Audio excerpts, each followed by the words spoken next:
In this session, we're taking a look at another reason why you should choose WordPress, and that reason is plugins. Everybody knows that WordPress is blogging software. You can make posts, like a journal, right? Well, with plugins, WordPress can be so much more. We're looking here at wordpress.org/plugins, and right here you can see that they have 29,857 plugins available. These are all free, and this is not the only site that has plugins. There are many other sites that offer both free plugins and plugins for sale. The ones for sale often have much better support and can do more things. Let's take a look at what kinds of things plugins can do. These are tags that are attached to plugins, sort of to help sort them. Here we have e-commerce, 329 topics. Spell it a little differently, you have 276 more. Then we have social and social media. We have newsletters, Facebook, calendars, advertising in several different ways, Amazon, analytics, anti-spam.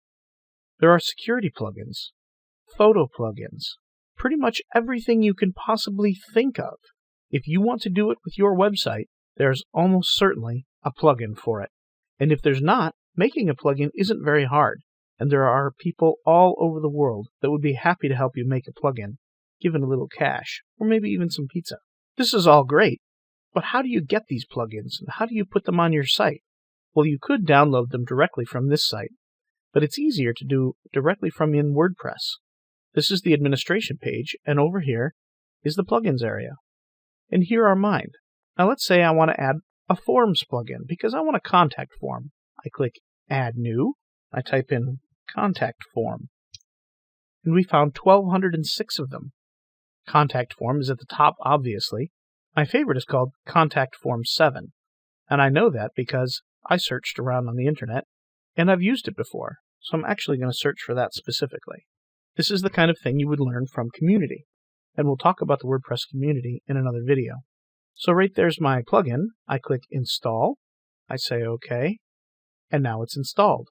I click Activate, and now I have a new plugin. Just like that. I didn't have to download it from WordPress.org. I didn't have to unpack it or run any kind of fancy installer. It just took care of it. Updates are pretty easy too. Whenever there's a new version of your plugin, WordPress itself will tell you in a variety of ways. There's a little 1 right here. Under Dashboard, it says there's 1 update. Right up here, it says there's 1 update. And on this page itself, it says there's an update here. You can read about the new version, or you can click Update Now. And just like that, I have the new version of my plugin. Some plugins will even give you little notices to help you know what's new.